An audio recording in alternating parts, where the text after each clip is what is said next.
it's Lo. And Chlo. And today we have Katelynn Baer with us, who works at Growmark. Kate, thank you so much for being here. Thanks for having me. Of course. So just to start off, why don't you tell us a little bit about yourself and your background in agriculture? So my background in agriculture, I've lived out in the country my entire life. Combine rides on my grandpa's property. He farmed a little bit, or I guess I should say he cash rented his property out.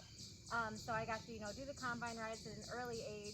And then high school came along and, your junior and senior year and you're like, what am I going to do for the rest of my life, right?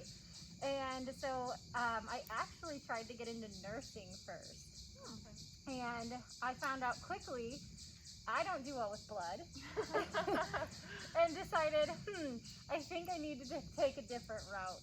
So actually, believe it or not, I kind of thought back to my FFA classes because I had the most fun in those classes. And I said, what did I enjoy the most? And it was my horticulture classes. So I went on, I got my 4-year degree at ISU in horticulture and landscape design.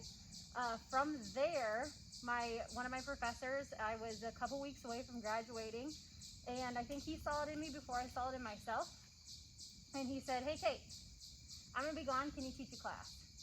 And I was like, I'm not sure you want me to do that. Yeah. And he's like, you'll be fine, we'll work together, and then you can teach a couple of the classes. And so I of course did it, and I fell in love with it. I love teaching. So from there, I actually stayed at ISU. I got my master's degree in ag education and leadership. And then I worked at ISU for a few years. I was a lecturer and an academic advisor.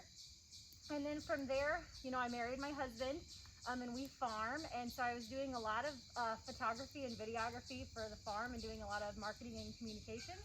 And then from there, I needed a new challenge. I just felt like I wasn't challenged enough anymore. And so I started at Growmark in crop nutrients. And then from there, there was a position that opened up in communications. And I said, how awesome would it be if I got to turn my passion of photography and videography into a job? And so I honestly, I tell my supervisor this all the time, never in a million years did I ever think I would be chosen for it. But I was, and I've been in this role for about 7 months now. So, and it is a dream job for sure. That's awesome. Yeah. Very cool. So our next question is, what does a typical day in your job look like? So I am a corporate communications programming specialist. Sometimes people hear programming and they think I'm in IT, but believe it or not, it's actually communications. So a typical day, it really depends on the season. I'm sure you guys know that agriculture is so seasonal.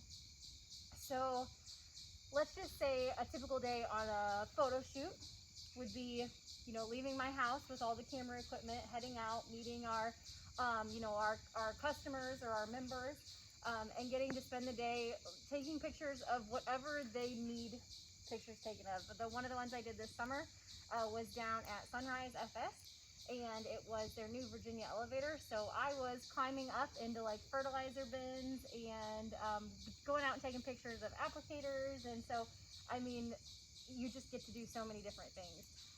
Video wise, kind of the same thing would be a typical day. You're putting together scripts for people.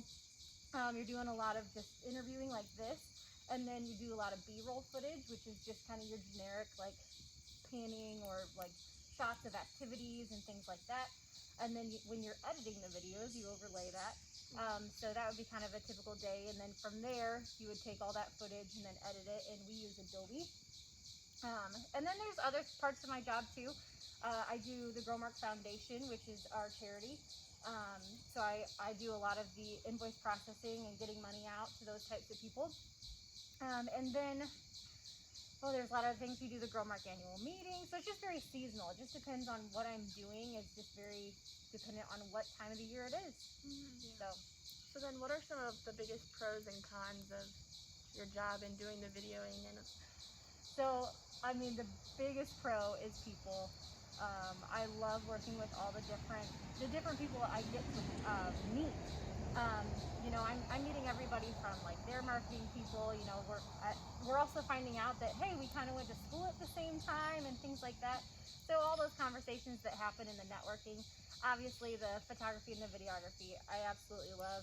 And I'm sure everybody's going to probably say this, the cons, nobody really likes the paperwork. So Yeah. I'm not saying it's a bad thing. It's just, there's paperwork with every job. And it's just, finding that time to sit down and do it and get it done. Yeah. But that would probably be, I guess, the con of the job. But again, I mean, I'm a people person, so I just love working with the people. Cool. So going along with school, what education or training is needed, or did you go through? So for the job that I ended up with, obviously, like, my degrees don't perfectly align with it, right? And I guess I'm going to probably go back to my, like, advisor days. You're going to learn so many skills as you get every single job, or even experiences on the farm and things like that. So don't be afraid that, if you get into a major and you change it and things like that. But for me, I have that major in horticulture. And I would say that the creative part of that major and also the business management side of that major has helped me get where I am. When it comes to my master's degree in ag education and leadership, there was a lot of like project management that went into that degree. So even though, I'm not directly involved in education anymore, I'm still leading projects, and I'm still like educating others on different photography and videography and things like that, and building, job aids and whatnot. So there's still a lot of things that you can pull from your majors. But I would also say, like, you have to get involved.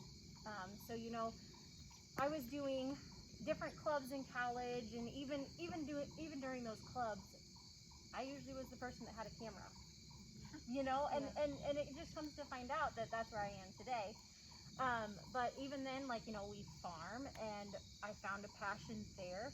So there's going to be a lot of different experiences as you continue to grow and as you continue to get older, that's going to help shape you for that job that may not come right away. It might not come right away.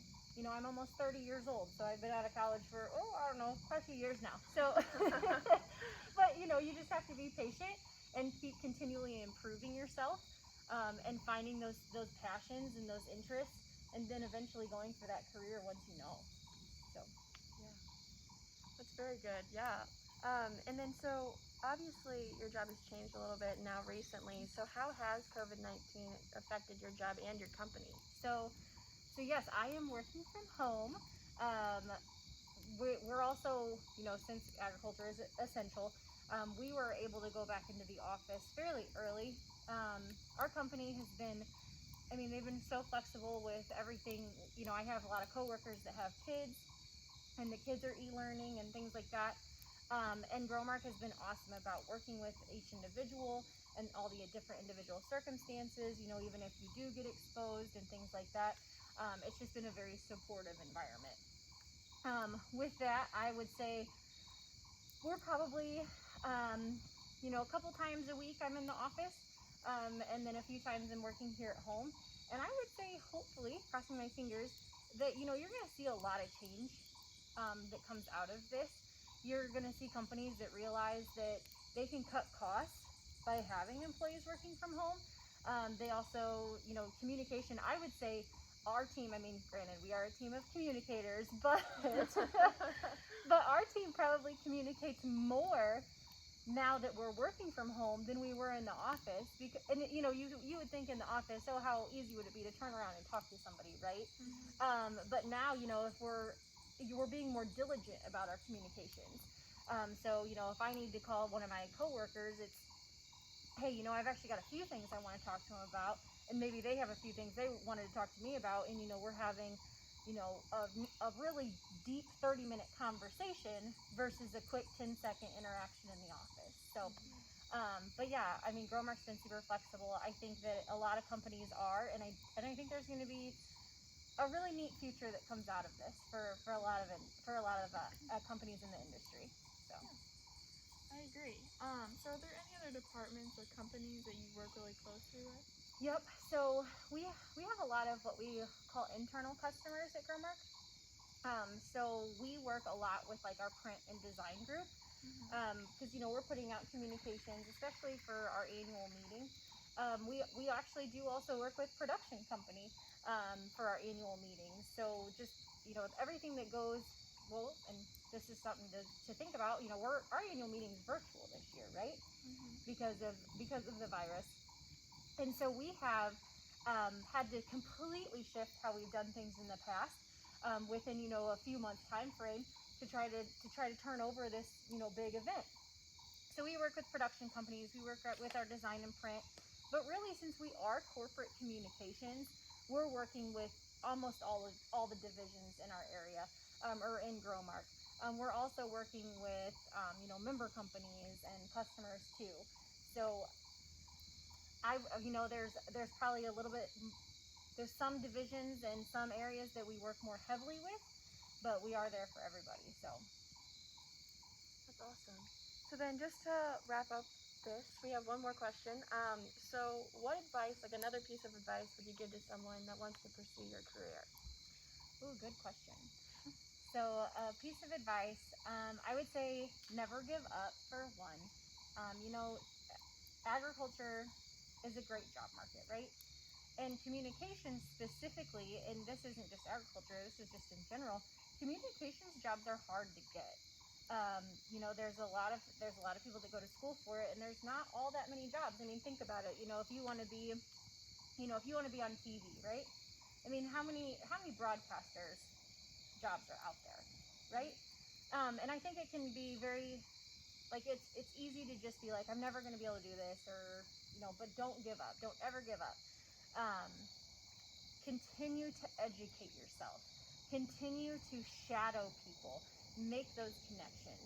I have, even inside Growmark, I've had people reach out to me that have wanted to shadow me within the Growmark. If you know somebody, don't hesitate to just text them. Text them, call them, send them an email. Just ask. It never hurts to ask. And then I would say push yourself. Like don't be a hermit. Don't think that, oh, I'm too scared to do this or too scared to do that. Push yourself, get out of your shell, and always continue to learn and improve. That's Some great really good advice. Yeah. Yeah. So that's all we have. Thank you so much for sharing with us today. And Thanks, we'll girls. see you guys next time. And remember, it is a great day to be an agriculturalist. See you guys. Been flying solo for so long, nobody singing the heart.